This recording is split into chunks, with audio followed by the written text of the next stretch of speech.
Ladies and gentlemen, please welcome Ranald Macdonald. What fantastic contributions.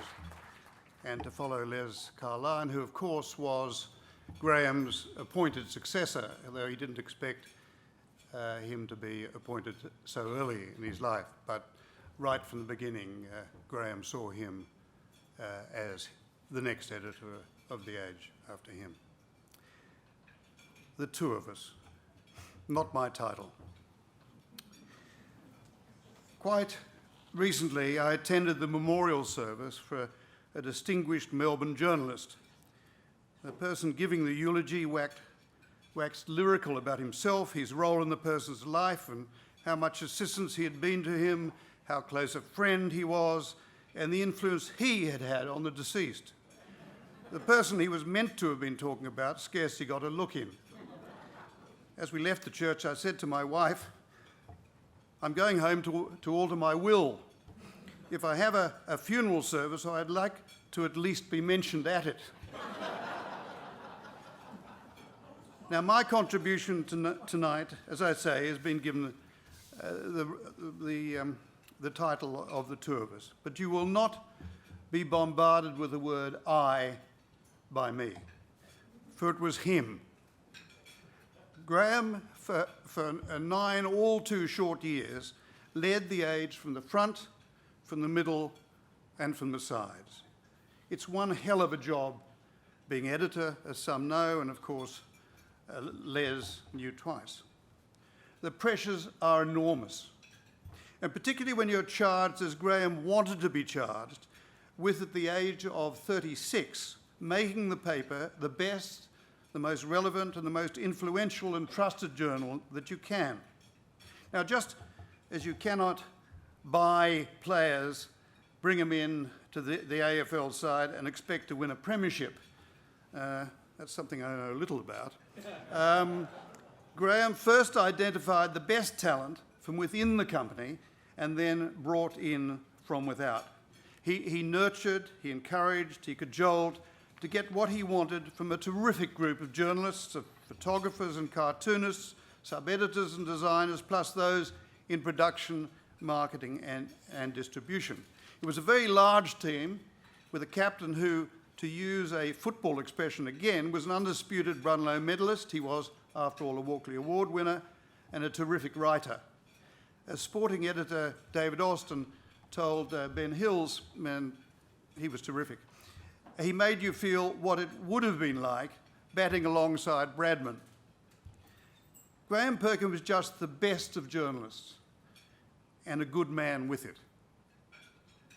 His late wife, Peggy, must quickly be brought into the picture, as she gave him such loyal support and took so much of the responsibility for bringing up their 2 children, Stephen and Corrie, who've turned out to be all their father would have wanted of them and much, much more. What was fortunate for me was that as a reporter fresh from Cambridge University, flaunting a brand new degree in law and history, well, news editor Ian Stewart said to me on my first day that my background was of little value to The Age, my educational background particularly, and it would have been better if I'd worked on the wharves. Anyway, to return to 1959, anyone new to the reporter's room could see immediately that the driving force was Graham. He just dominated with his ideas, his encouragement, his leadership of what was a talented journalistic staff, and he had the respect of all. But he was frustrated by the conservative management and the predictable editorial approach and the slowness, the glacial slowness of change. Adventurous, The Age was not. Anyway, when I became managing director by happenstance, my good fortune was that he was still there. So he was appointed editor in 1966, and it was a no-brainer.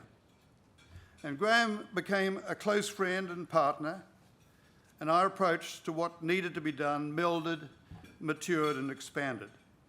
And fortunately, the board supported what we wanted to do, and for 9 stimulating years, things happened. The paper grew in impact and in reputation, and not just as the Spencer Street Soviet. It did and said things that really mattered to Victorians and to Australia. It even campaigned, and of course it won awards. And then, in 1975, the Graham Perkin era tragically ended. And tonight is not the time to talk about other editors and other achievements and what followed. For tonight is about Graham Perkin and his influence on Australian journalism, and the reputation he gave the age nationally and internationally. Graham believed that newspapers were, as he put it, a public trust as well as a private business. He introduced the concept of telling readers about what we were doing and who were doing it. He believed in the in the need for public trust and the Age's role in representing it, in challenging the decision makers, in allowing readers to know what was happening and why. A later editor used the term, the responsibility is to keep the decision makers' feet to the fire. Both of us believed a democracy only works if you have a free and questioning media, and one which provides an early warning system so the community can have its say before decisions are made behind closed doors. Now, interestingly, you should know that the signboard, much denigrated perhaps, in early days it was pretty awful, it did recognise that its number one responsibility was to ensure survival and long-term growth. And it took the view that in good times, profits should be expected to be high. But when the economy was weak and the newspaper that was dependent on car, real estate sales, job advertisements, etc., to put prices up to maintain profits would be counterproductive and would also hit those who needed support. So we accepted lower profits, and the board minuted this, in difficult times, and concentrated on building trust and market share. Now, perhaps that's a lesson for the shallow views of so many stockbrokers who expect regular and steady growth each year of all companies, whatever the state of the economy. We didn't reduce the news space or dispense with talent when the going was tough, and I think that's a lesson for many. Now, return to Graham, and a remarkable person he was. His one-eyed allegiance to the Melbourne Football Club should also be mentioned. Now, he said that having a managing director being equally one-eyed about Collingwood provided him with a steady second income. Melbourne won in those years most encounters, but on the golf course, Graham was less successful, as his approach was purely physical. The further, the better was his motto.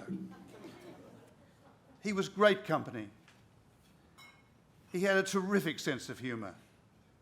And the Savage Club was his environment rather than the Melbourne Club.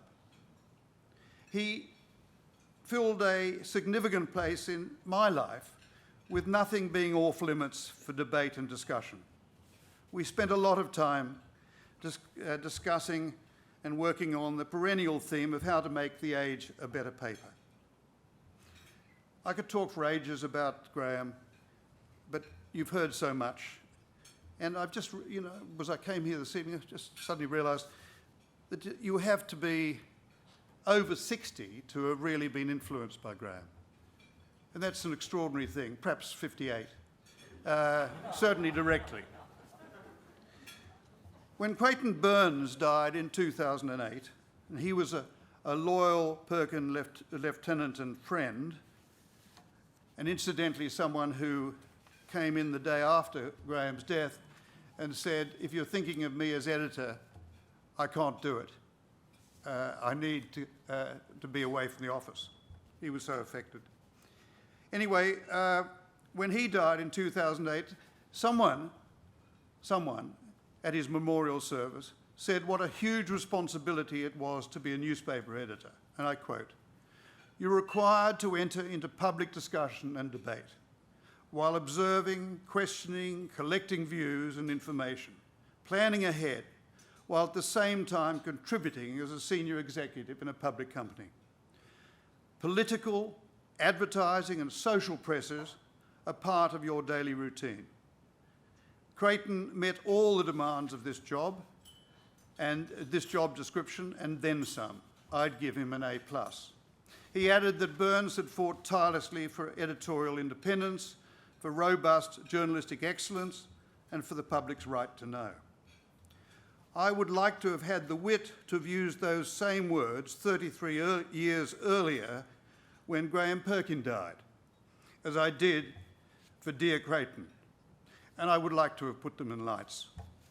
For Graham's name will live on as a symbol for all that was best in Australian journalism, and still can be. And I say journalism. I don't obviously just mean newspapers. We need journalists. And those who listened to Laurie Oakes the other week at the Melbourne Press Club, can I say, please go and read it. He said something really important, and he ended up with something about respect for other journalists. And if you diminish competitive journalists and their performance, you diminish the profession. I would like to congratulate the Melbourne Press Club on this evening's initiative. You are recognising a remarkable man.